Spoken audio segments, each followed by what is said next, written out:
네. 오늘 이 말씀으로 또 마가복음 16장 앞뒤 말씀으로 복음과 우리라는 제목으로 하나님 말씀 전합니다. 예수님 시대에도 그렇고 지금도 그러하죠. 내가 재림 예수다, 내가 구원자다, 메시아다, 이런 사람들이 있지만 항상 똑같은 패턴이에요. 그 사람이 죽으면 흐지부지 됩니다. 다 흩어지고 사라지고 없어지고요. 그런 것에 미혹돼서 추종당하던 사람들은 또 다른 아류가 나타나서 내가 진짜다라고 하면 또 거기에 이렇게 막 홀려가기도 하고 그러죠. 이단의 역사들을 공부해 보면 늘 그런 것이 반복됩니다. 그런데 항상 똑같아요. 그 사람이 죽으면 다 와해된다는 거예요. 그런데 신기하게도요, 예수님은 좀 달라요. 예수님이 돌아가시고 난 후에부터 더 맹렬하게 퍼져가고 그 영향력이 나타나기 시작했죠. 실제적으로 예수님 돌아가시고 한 300년쯤 지났을 때 예수님을 죽였던 로마 나라 자체가 기독교를 국교로 인정하는 일까지 벌어집니다. 참 대단한 역사가 기독교 안에 있어요. 예수님의 죽음 이후에 오히려 더 흐지부지 되지 않고 더 맹렬하게 불꽃처럼 일어났다고요. 그 예수님의 역사가 복음서에 잘 기록되어 있고 그 후에 사람들의 이야기가 성경에 기록되어 있는데, 마가복음의 마지막 부분에 이런 이야기가 있어요. 16장 15절, 예수님께서 승천하시면서 너희는 온 천하에 다니며 만민에게 복음을 전파하라, 그리고 이렇게 저렇게 있을 거다라고 말씀하시죠. 그러면서 복음을 들은 사람이 어떻게 될 것인가 17절 18절 말씀에 이렇게 나와요. 믿는 자들에게는 이런 표적이 따르리니 귀신을 쫓아내고 방언을 말하고 뱀을 집어올리며 독을 마셔도 해를 받지 아니하며 병든 사람에게 손을 얹은즉 나으니라. 실제로 사도행전에 이런 사건들이 좀 기록이 되어 있죠. 그리고 아마 기록되지 않았지만 더 많이 있었을 거예요. 제가 만약에 사도 바울의 한 6촌쯤 된다 그러면 사도 바울, 그리고 12제자, 바나바, 이런저런 사람들, 좀 기라성 같은 그 당시 사람들, 예수님 직접 이렇게 좀 했던 사람들 모아가지고 좀 짤막한 스토리들 몇 개씩 좀 알려주세요 해가지고 책으로 좀 냈을 것 같아요. 실제로 이 기록의 문화잖아요. 그러면 구약 있고 신약 있고 그 뒤에 살았던 후약 이런 거 있어서 좀 잘 기록되어 있으면, 예수 믿고 변화된 사람들이 이랬더라 저랬더라가 쫙 이렇게 되어 있으면 신앙생활하는 우리한테도 좀 좋지 않을까 생각은 들지만, 한편으로는요 그렇게 하지 않은 이유가 좀 있는 것 같아요. 신약의 서신서들, 이후 성경들이 정말 최소한의 이야기로 기록되어 있고, 이 복음서의 이야기도 죽음과 부활, 승천까지만 하고 그 위에 뭔가 역사 그런 것들은 잘 안 나타나는 이유는, 어쩌면 다른 이야기들이 계속 더해지면 뭔가 좋을 것 같지만 복음이 그만큼 희석될 수 있다는 거죠. 우리는요 예수님의 죽음, 부활, 승천 이거 하나면 충분하지, 그 다음 사람들이 어떻게 됐다더라 그 이야기에 너무 몰두할 필요는 없습니다. 그래서 우리의 신앙의 아주 기본 그리고 핵심, 이것은 바로 예수님의 죽음과 십자가 죽음과 그리고 부활, 승천이죠. 중요하지 않아서가 아니라 이 십자가의 죽음, 부활, 승천이 가장 중요하기 때문에 다른 것들은 더 가지치기 한 그런 맥락으로 좀 우리가 이해하시면 좋겠어요. 우리는 사실 그 신앙으로 여기 모여 있습니다. 우리가 다 배경도 다르고 고향도 다르고 출신도 다르고 학벌도 다르고 생각하는 것도 다르겠지만, 어쩌면 정치적인 지지 정당도 다를 수 있죠. 그렇지만 우리는 예수님이 나의 구주시다, 그분이 나를 위해서 십자가에서 죽으셨다, 그분이 죽으신 것뿐만이 아니라 모든 죽음의 문제를 해결하시고 부활하셨고 승천하시고 다시 오실 것을 약속하셔서 믿는 자, 기다리는 자는 그 은혜 나를 기다리며 산다. 예수님의 그 죽음과 부활은 단지 개인의 신앙의 그 구원 정도가 아니라 온 인류를 향한 하나님의 구원의 계획이고 역사이며 세상에 존재하는 모든 악들을 향한 승리의 선포다. 우리는 이 십자가 죽음, 부활, 승천의 이 동일한 신앙 고백으로 함께 예배하고 있습니다. 사랑하는 성도님들, 마가복음 말씀의 마지막 부분을 우리가 오늘 나누는데, 십자가의 죽으심과 부활, 승천, 이 예수님에 대한 신앙 고백이 우리 안에 다른 건 몰라도 예수님에 대한 신앙은 우리 안에 더욱더 선명하게 새겨지는 은혜 역사가 우리 모두에게 있기를 주님의 이름으로 축복드립니다. 그런 면에서 오늘은 우리 신앙생활하는 우리가 또 오늘의 말씀으로 어떤 신앙의 은혜를 누릴 것인가 또 사모하면서 세 가지 내용 오늘 본문을 통해서 좀 살펴보려고 합니다. 첫 번째로 성도는 신앙생활을 하면서 개인의 신앙의 경험과 고백들이 있어야 된다는 것을 나누고 싶어요. 신앙생활은 뭐 나 혼자 하는 것이라고 할 수 있죠. 뭐 어쨌든 내가 믿어야 되는 것, 내가 믿어야 되니까요. 나 개인의 예수님과의 신앙의 경험, 고백, 은혜, 간증 이런 것들이 좀 있어야 한다고요. 오늘 본문에 예수님을 만난 여인들, 예수님의 빈 무덤을 찾아간 여인들에 대한 이야기를 우리는 다루고 있습니다. 예수님의 빈 무덤을 찾아갔던 여인들이 누구죠? 성경을 안 보고 우리가 기억하자면 좀 헷갈리거든요. 왜냐하면 마리아고 마리아 친척이고 막 이러거든요. 요 예수님의 십자가 마지막 사건 때에 십자가 옆에 요한이 내 어머니라 막 이렇게 했던 그 이야기 있잖아요. 그때 예수님 십자가 옆에 누가 있었는지 아세요? 거기는 마리아 아닌 사람 이렇게 있거든요. 되게 헷갈려요. 다 마리아래요. 한번 확인해 볼게요. 요한복음 19장 25절 말씀. 예수의 십자가 곁에는 그의 어머니와 마리아죠, 이모와 글로바의 아내 마리아와 막달라 마리아가 섰는지라. 그러니까 뭐랄까요? 순자 언니와 순자와 또 다른 순자 이렇게 된 거라 우리 막상 읽으면 읽지만 또 기억하기가 좀 어려워요.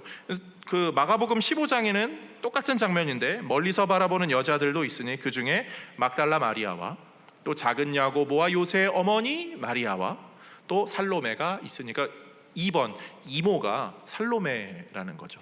그러니까 어머니 마리아, 살로메, 글로바의 아내 마리아, 막달라 마리아, 살로메입니다. 그 중에 우리가 조금 그래도 유명한 사람이 누구죠? 막달라 마리아. 오늘 우리가 읽은 본문에도 나오죠. 예수님 그 빈 무덤에도 찾아갔던 여인들, 빈 무덤 찾아갔던 여인들도 16장 1절에 이렇게 말해요. 안식일이 지남에 막달라 마리아와 야고보의 어머니 마리아와 또 살로메가 가서 예수께 바르기 위하여 갔다. 그러니까 어머니 마리아 빼고는 다 다른 마리아, 살로메가 간 거죠. 되게 중요한 사람들 같아요. 그런데 되게 중요한데 잘 모르겠는 사람들이요.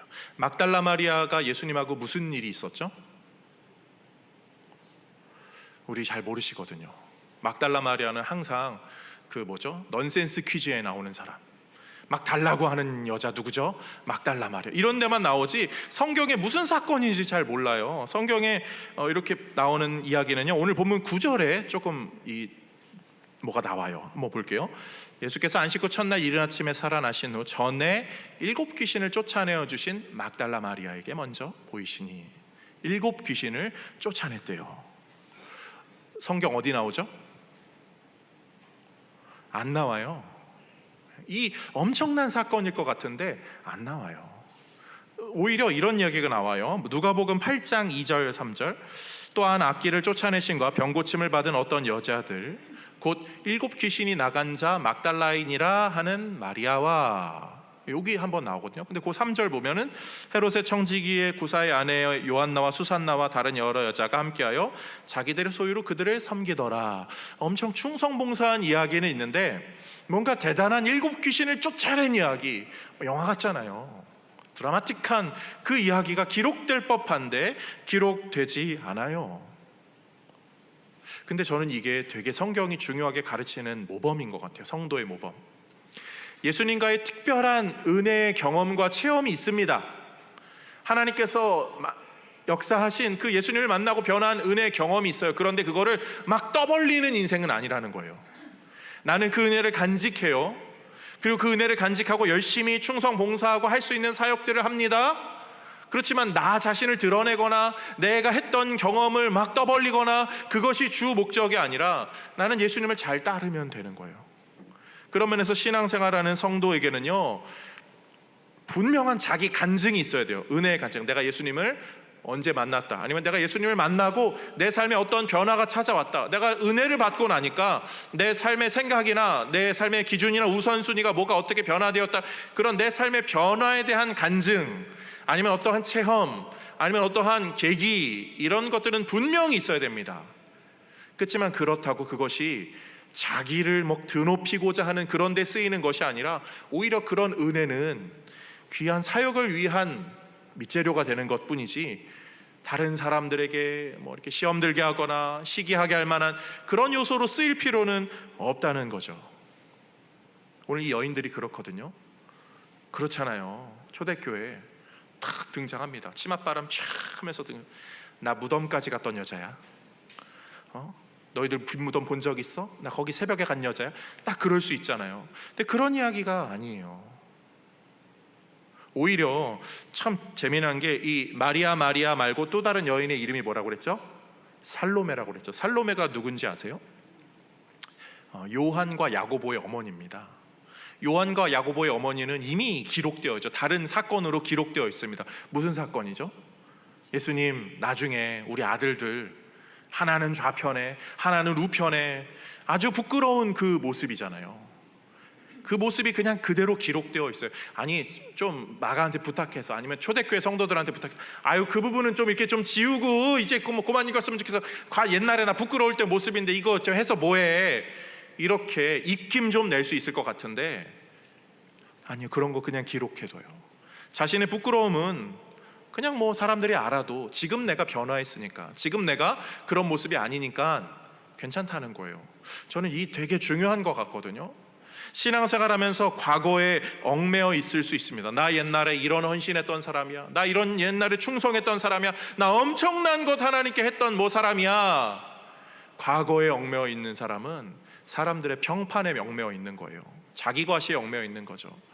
그런 자기의 부끄러움이 과거에 있었던 것에 대해서 아무렇지도 않고 옛날에 나 이랬던 사람이야 라는 것을 자랑스럽게는 아니지만 자연스럽게 얘기하면서 지금은 그런 사람 아니야, 나는 예수님 믿고 변화한 사람이야, 예수님의 은혜가 얼마나 큰데, 그런 사람, 성도는 그래야죠. 그게 겸손이잖아요. 저도 늘 겸손한 사람 되고 싶거든요. 목회를 해보니까 저도 내가 겸손해야 되는데 이 마음을 늘 되새기는 계기들을 기도 말씀 주간마다 갖습니다. 저 동성교회 담임 목사거든요. 어디 가면요, 목사님 합니다. 제가 남동경찰서에 경목하잖아요. 그러면 경찰분들이 목사님 막 이렇게, 제가 뭐라도 된 것 같아요. 그렇지만 저 뭐라도 된 거 아니잖아요. 저 정말 보잘것없는, 저는 제 그릇을 알거든요. 제 깜냥을 알아요. 근데 막 우쭈쭈 해주면 사람은 그거에 취하면 금방 교만해져요. 목이 곧은 백성, 이스라엘 백성처럼 돼서 하나님의 그 진노의 대상이 되는 거죠. 우리는 은혜에 집중하며 살아야 돼요. 내 개인이 얼마나 하나님의 은혜로 지금 이런 삶으로 변화되어 가고 있는가. 그런 면에서 개인의 은혜 간증은 늘 사모하되 그것이 자랑거리가 아니라 오히려 더 복음을 알기 위한 그런 도구 되도록 하나님 도와주세요. 저도 기도 말씀 주간 가면 항상 첫 번째 기도는 다른 거 아닙니다. 하나님, 저를 지명하여 부르셨잖아요. 하나님이 불러주셔서 제가 지금 여기 있는 거잖아요. 그러니까 제 개인의 영달이나 어떠한 즐거움이나 그것이 우선이 아니라 저는 먼저 은혜를 좀 받게 해주세요. 또 이렇게 전반기 한 해를 돌아봅니다. 후반기를 갑니다. 하나님, 은혜를 주셔야지만 제가 감당할 수 있습니다. 제 늘 기도 제목에 가장 먼저는 그거예요. 우리 성도님들이 향한 그 기도 제목은 다 짊어지고 가지만 가장 먼저 하는 건 하나님, 저 정말 겸손하게 은혜를 구하는 것, 이것입니다. 사랑하는 성도님들 다 마찬가지예요. 저만 그런가요? 다 마찬가지죠. 늘 한결같은 신앙의 기도 제목, 교회 나오실 때는요, 하나님, 나 오늘 꼭 은혜 받아야겠습니다. 나 오늘 특별한 은혜의 경험이 있어야겠습니다. 말씀으로 깨닫게 되는 아버지 하나님께서 마음을 만져주시는, 위로해주시는 그런 은혜가 나에게 있게 하여 주옵소서. 개인의 신앙을 위하여 집중하는 우리 모든 성도님들 다 되시기를 주님의 이름으로 축복드립니다. 두 번째로요, 성도는 그런가 하면 개인이 은혜 받아서 은혜의 무리가 되어가는 것을 집중할 줄 알아야 돼요. 은혜의 무리로 세워지는 것. 오늘 본문에서 예수님께서 마리아를 찾아가시죠. 그리고 마리아에게 이 소식을 좀 알리라라고 말하세요. 10절에 보면요, 마리아가 가서 예수와 함께 하던 사람들이 슬퍼하며 울고 있는 중에 이 일을 알림해. 예수님께서 시키신 일, 천사를 통해서 이렇게 요청받은 일, 그 일을 한 거예요. 근데 사실 이 여인들, 마리아를 포함한 여인들이요, 처음에 어떤 마음이었죠? 천사 만났을 때요, 두려워하는 마음이었거든요. 오늘 본문 7절 8절이요, 천사가 말하죠. 가서 그의 제자들과 베드로에게 이르기를 말해라 합니다. 8절에 이렇게 말해요. 여자들이 몹시 놀라 떨며 나와 무덤에서 도망하고 무서워하여 아무에게 아무 말도 하지 못하더라. 아무에게 아무 말도 하지 못하는 그 두려워서 벌벌 떨고 있는데 예수님께서 마리아에게 먼저 찾아가셔요. 그리고 이 소식을 전하라고요. 누구에게요? 제자들에게요. 예수님이 원하시는 것, 그것이죠. 혼자 너희가 은혜 받고 천사 만났고 이걸로 끝나는 것이 아니라 이 좋은 소식을 누군가에게 전하라는 거예요. 근데 그 누군가가 누구예요? 제자들이요. 도망갔던 사람들, 예수님 배신했던 사람들, 정말 괘씸한 무리들, 어쩌면 떠나간 무리들. 신앙생활에 아주 중요한 가르침이 여기 있어요. 신앙생활은요, 나 혼자 은혜 받고 끝나는 것이 아니라 내 주변에 그 은혜가 필요한 사람들, 내 은혜가 전달되어야 될 사람들, 그 무리들을 찾아가서 그 무리들을 세우는 것, 그것이 주님이 원하시는 모습입니다. 사실 제자들이요, 정말 너무 안타깝지 않아요? 예수님과 3년을 동고동락했습니다. 그리고 심지어 마가복음에 보면요, 8장 31절, 9장 31절, 넘겨주세요. 9장 31절 보여주세요. 10장 33절, 34절 보면요, 똑같은 내용이거든요. 10장 33절만 볼까요? 10장 33절, 보라 우리가 예루살렘에 올라가노니 인자가 대제사장들과 서기관들에게 넘겨짐에 그들이 죽이기로 결의하고 이방인들에게 넘겨주겠고, 34절, 그들이 능욕하며 침뱉으며 채찍질하고 죽일 것이나 그는 3일 만에 살아나리라. 예수님이 분명히 가르쳐 주셨거든요. 3일 만에 죽었다가 3일 만에 살아날 거예요. 다시 볼게요. 그러면 8장 31절 볼게요. 8장 31절 앞에 거요. 인자가 죽임을 당하고 사흘 만에 다시 살아날 것을 가르치시되, 9장 31절이요. 인자가 죽임을 당하고 죽은 지 3일 만에 살아나리라. 예수님 계속 가르쳐 주셨어요. 마가복음에만 요 3번을 가르쳐 주셨거든요. 그러면 제자들이 예수님이 잡혔으면, 죽었으면, 예수님이 죽었다가 3일 만에 다시 살아난다는 것을 좀 기억하고 3일째 되는 날 좀 무덤 앞에 가서 기다려야 되는 것이 제자들이었어요. 그런데 제자들은 숨어있고 몰래 두려움에 떨고 있고 고향에 돌아가고 있고 막 그러고 있었어요. 그런 무리를 예수님은 다른 은혜 받은 사람을 통해서 다시 부르시는 거예요. 성도가 해야 할 일이 여기 있는 거죠. 성도는, 이 본문이 대비가 되는 건 제자 무리와 여인 무리예요. 여인 무리. 제자 무리는 제자다워야 되는데 너무나 보잘것없어요. 이 여인 무리는 되게 무명해요. 별로 사건도, 그리고 좋은 사건도 별로 기록되어 있지 않지만 너무나 귀한 역할을 하고 있어요. 그래서 마가복음에는요, 이 여인들의 이름이 좀 자세하게 나타난 거예요. 막달라 마리아와 예수님의 어머니 마리아와, 그리고 또 살로메와 또 이렇게 야고보와 요새 어머니 마리아와 이런 게 나오는 이유. 근데 마가복음의 특징이, 우리 복음서 4권 읽을 때 항상 그러잖아요. 어떤 복음서 먼저 읽을까 하면 주로 선택하는 것은 마가복음이거든요. 왜 마가복음 선택하죠? 짧아서. 우리 짧은 거를 먼저 읽잖아요. 항상 좀 그런 거 있죠. 마가복음은요, 짧게 써요. 그리고 대지를 길게, 종이를 많이 쓰는 거를 별로 좋아하지 않아서 무조건 압축합니다. 그런데 마가복음의 15장 40절, 15장 47절, 16장 1절 계속 이 여인들의 이름이 반복돼요. 하나만 볼까요? 40절, 15장 40절, 멀리서 바라보는 여자들도 있었는데 아까 봤던 말씀이죠. 막달라 마리아, 요새 어머니 마리아, 또 살로메가 있으니. 그리고 보시죠. 47절 말씀, 막달라 마리아, 요새 어머니 마리아, 이렇게 또 나오죠. 16장 1절, 막달라 마리아, 야고보의 어머니 마리아, 또 살로메, 이렇게 나오죠. 여인들의 이름은 계속 반복합니다. 그런데 오늘 본문의 뒤에 제자들 사건에는 어떻게 말해요? 12절 말씀 볼까요? 16장 12절.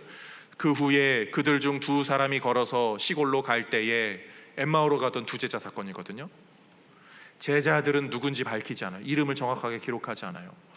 굳이 기록할 필요 없어요. 근데 이 여인들의 이름은 또박또박 마가가 3번이나 반복하더라도 아주 또박또박 기록합니다. 왜요? 너무나 귀한 일을 한 사람들이거든요. 예수님의 이 복음 사건 가서 직접 물어보라고. 제자들뿐만이 아니라 이 여인들 직접 물어보라고. 마가는요, 제자들은 제자답지 못한 모습으로 두려워하고 있었지만 이 여인들은, 이 무명의 여인들은 무명의 여인스럽지 않게 정말 하나님의 특별한 은혜를 받고 또 제자답게 두려움을 이기고 가서 복음을 전하는 삶을 살았다라고 이야기하고 있어요. 뭘 말하면요, 오늘 조금 어렵지만 여기가 중요하죠. 신앙 공동체는요, 개인이 은혜 받습니다. 근데 거기서 끝나는 것이 아니라 개인이 무리를 세워가요. 그리고 그 무리가 다른 무리를 변화시키는 것에 방점이 있어요. 예수님의 마지막 명령이 뭐죠? 16장 15절. 또 이르시되 너희는 온 천하에 다니며 만민에게 복음을 전파하라.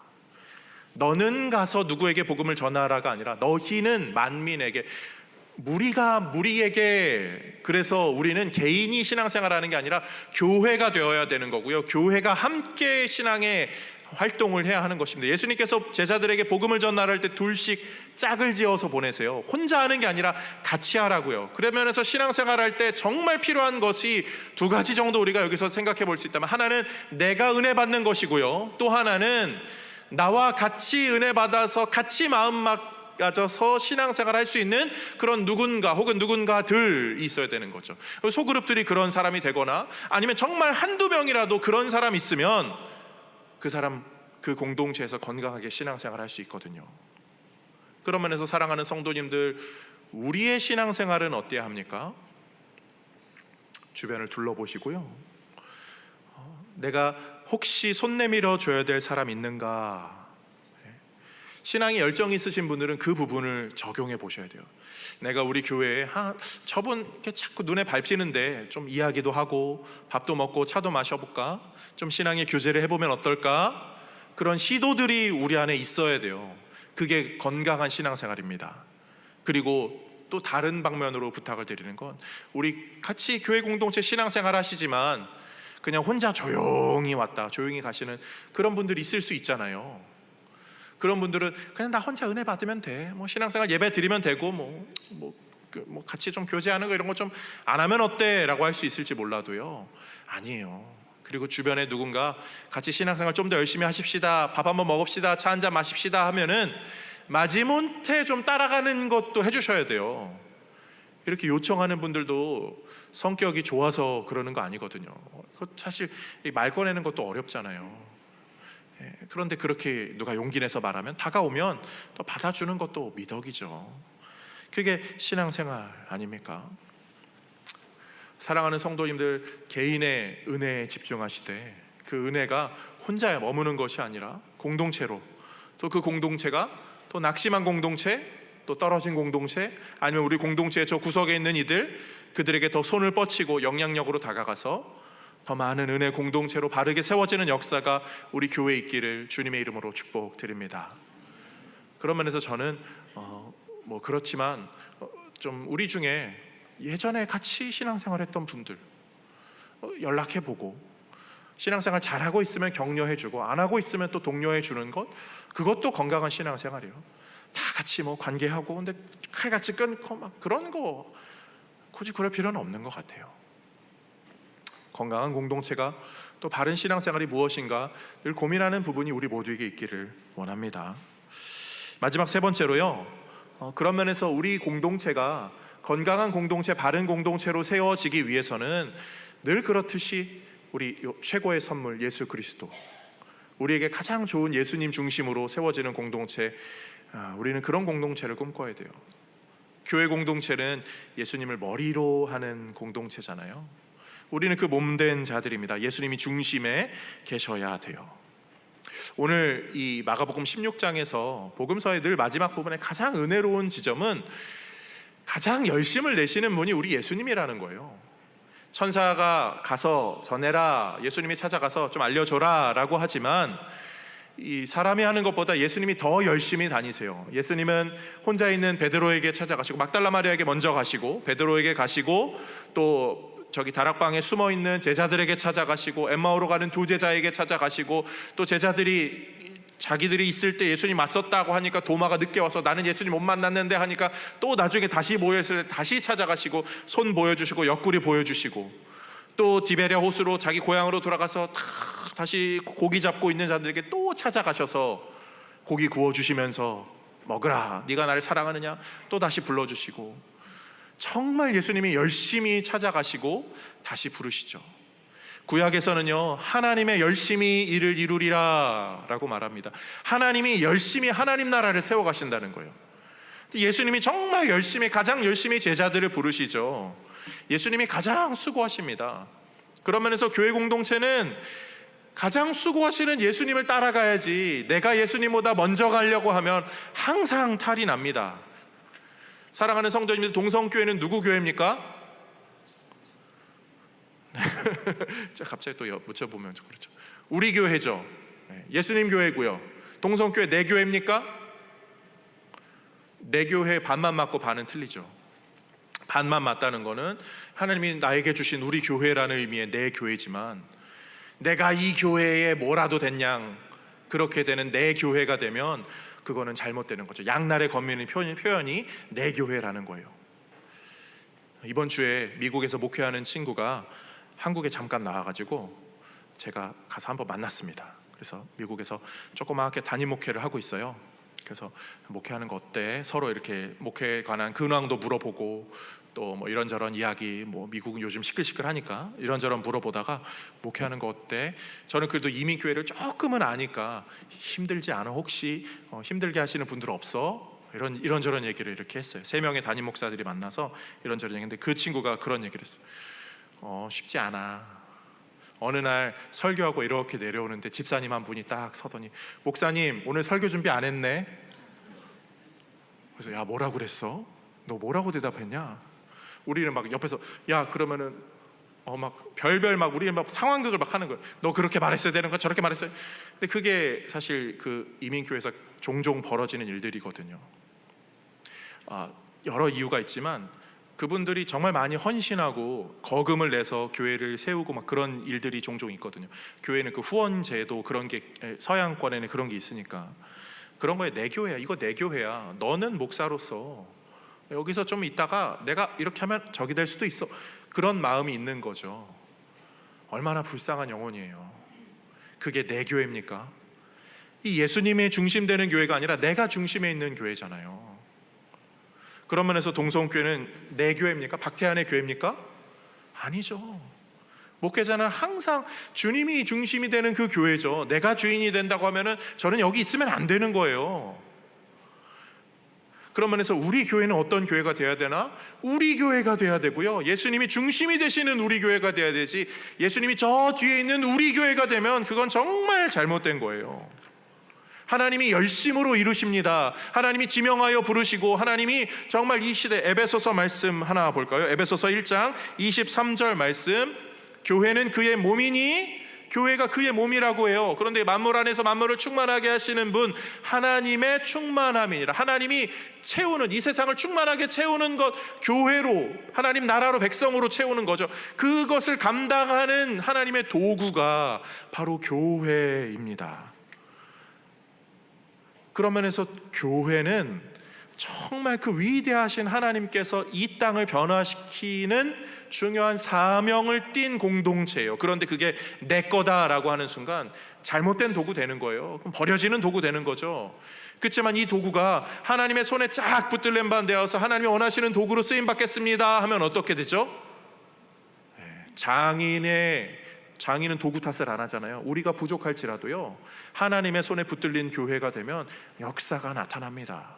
사도행전 12장에 어떤 일이 일어나죠? 12장 5절에 베드로가 옥에 갇히게 되죠. 5절 말씀, 이에 베드로는 옥에 갇혔고 교회는 그를 위하여 간절히 하나님께 기도하더라. 아멘. 교회가 하나로 기도하자 하나님의 역사가 일어납니다. 여기서 중요한 건 이거예요. 사도 바울이 기도했더니 역사가 일어나더라, 베드로가 기도했더니 역사가 일어나더라가 아니라 성경은요, 교회가 기도했더니 역사가 일어났다고요. 하나님은요, 개인을요 왜 부르세요? 너 잘 되라고, 너 인생 복 받으라고, 뭐 이렇게 우리가 좁게 생각하면요 정말 만분의 일, 억분의 일만큼 우리가 복을 이해하는 거예요. 하나님이요, 신명기, 성경 자막이 없거든요, 7장 6절 말씀, 남자분들은 7장 6절 말씀, 그리고 여자분들은 출애굽기 19장 5절 6절 찾아보실까요? 저는 남자니까 출애굽기 19장 5절 6절 하고, 여성분들은 신명기 7장 6절. 그렇지만 저는 다 찾아야겠죠? 네. 민수기 7장 6절 찾고 있어요. 큰일 났네.